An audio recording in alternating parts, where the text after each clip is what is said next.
गिबियावनो बयखौबो बड' निउस इउटुब चेनेलनि गोदान खौराङाव बरायबाय। नोंथांमोननि थाखाय बे समाव माखासे खौरां लाबोदों। भिडिअखौ जोबजासे नायलांनो दाबाव आरो चेनेलाव गोदानब्ला अन्नानै साबस्क्राइब खालामना बेल आइकनआ अलाव होनानै ला आरो भिडिअखौ लाइक कमेन्ट शेयार खालामनो गुरै खावलायबाय। दानिया फैदो दिनैनि खौराङाव। जोबोद गोजोनथाव खौरां। फ्राय 15 साननि बांसिन सम गुदुं सिङाव थाबथाना थानाय मावदांसाफोरखौ उदां खालामनो हाबाय। उत्तराखंडनि उत्तर काशीयाव टानेलनिफ्राय सा 47 श्रमिकफोरखौ बोखांनो हानायजों लोगोसे क'क्राझार जिल्ला रामफलबिलनि थागिबि रामप्रसाद नार्जारी आरो सन्जय बसुमतारीयाबो गुदुं सिंनिफ्राय ओंखारनो हाबाय। क'क्राझार जिल्लानि सेरफांगुरि रामफलबिलनि थागिबि सन्जय बसुमतारीजों लोगोसे रामप्रसाद नार्जारी आरो सा 47 लेबारफोरखौ उत्तराखंडनि सुरंग टानेलनिफ्राय बे समाव बोखांनो हाबाय। बिथांमोनखौ गोबाव सम नाजानायनि गेजेरजों मैया बोखांनो हायो।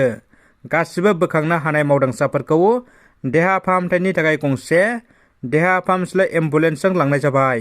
राजखान्थिनि गेदेर खौरां। बिटिआरआव राजखान्थिनि दुंबुर बार बारदों। तामुलपुराव इउपिपिएल हानजानि गेदेर जयनिं हाबाफारि। तामुलपुराव 2500 बांसिन सुबुंफ्रा इउपिपिएल हानजायाव जयेन जादों। बि बक' दैदेननाय सा 170 बारग' एनएलबि सोद्रोमाफोरजों लोगोसे 2000 नि बांसिन बिपिएफ बिजिपि आरो गुबुन गुबुन आफाद गौथुमनि दैदेनगिरि आरो मददगिरिफ्रा इउपिपिएल दोलोआव जयनिं जादों। जयेन जानाय हाबाफारियाव प्रमद बर', इउजि ब्रह्म आरो इउपिपिएल दोलोनि दैदेनगिरि बिथांमोना बाहागो लायो। क'क्राझार ल' कलेजनि माखासे जेंनाखौ लानानै बनसुनि दैदेननायाव बड'लेण्ड मुलुगसोलोंसालिनि बिसि लाइस्राम लाद्रु गोसोखांलाय गथायो।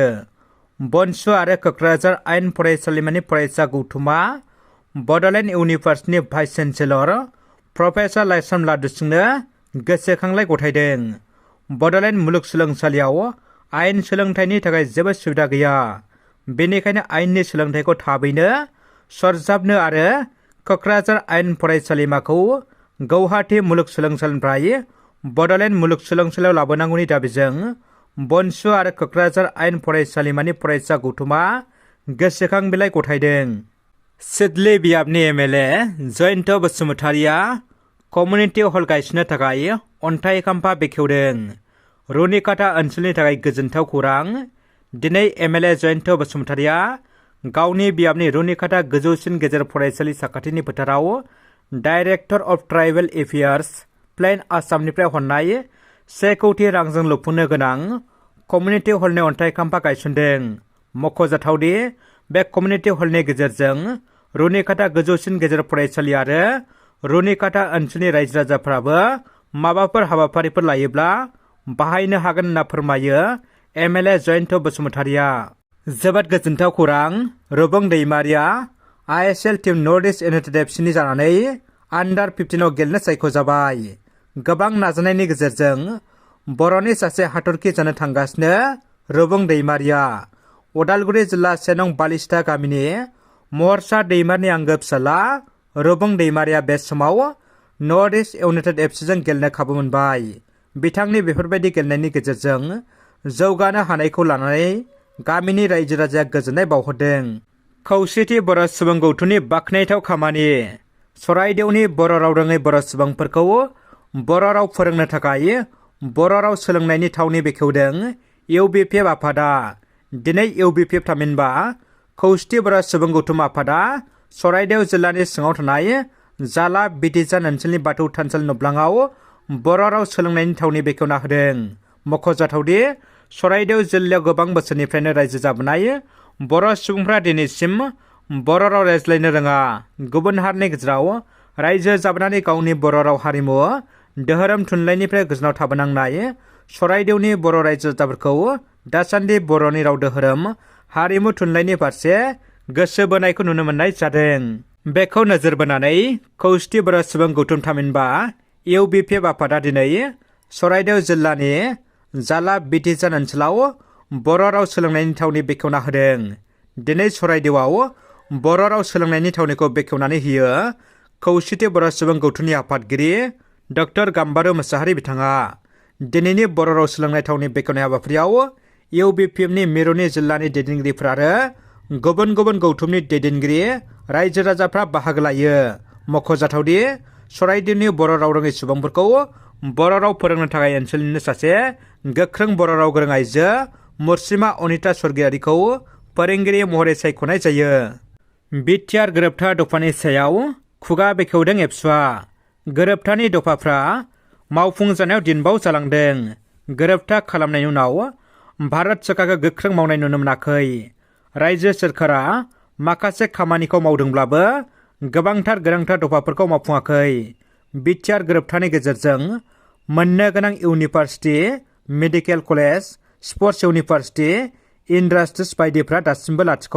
बिटिआर गोरोबथाया 4 बोसोर जानो थांगासिनो। दासिमबो मेगनाव गोग्लैनाय गोनांथार दफाफ्रा संबिजिरारि मावफुंजानायखौ नुनो मोनाखै। बिटिआर गोरोबथानि गेजेरजों मोननाय दफाफोरखौ मावफुंनाय मावफुङैनि सायाव बिथां डिफेन्स बर्डआ गोख्रों बाथ्रा बुंदों। आसाम सरकार भारत सोरखारनि दफा मावफुङैखौ एबसुआ गोजोननाय गैया। सनितपुर बिसनानि गासै बर' गामिफोरखौ बिटिआरआव सोसननांगौ। बिटिआरआ मोननो गोनां रांखान्थि गोहोखौ थाबैनो आसाम सरकार, भारत सोरखारा हरजोबनांगौ। थाबैनो सोरखारा मावफुङाब्ला एबसुआ गोख्रों सोमावसारगोन होनना बुंदों।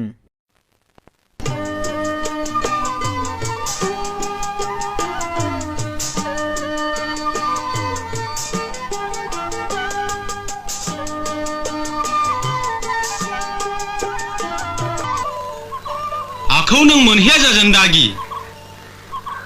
हाया फाक्का, नों जेबो दागि, दागिथार। नों खालि आंनो 500 रांल' हर। हाया फाक्का। थाखानाय हाखौ फाननानै उनाव लान्दा खान्दा जाबालाय आगै। बे हायाथ' आंनिसो। नोंथांनिसो? बिदिब्ला नोंथाङा थगायजाबाय। थगायजाबाय? गुनजेतआ नोंथांखौबो अरबावबाय। गुनजेतनि खैसाराव नोंथाङा गासनबाय। नोंथाङा गावनि खाफालखौ जाबाय। हाखौ लामारनो नाजायोब्ला बाथ्राया गाहाम जानाय नङालै।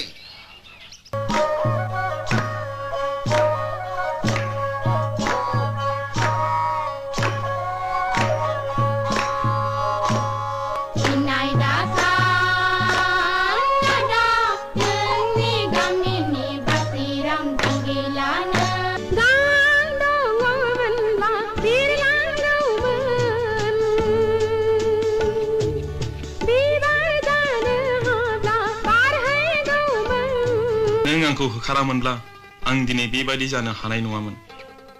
आंनि बान्दानि जिन्जिखौ बस'आमोनब्ला आंनि मानसि जानायनि सिमाङा जाफुंनाय नङामोन।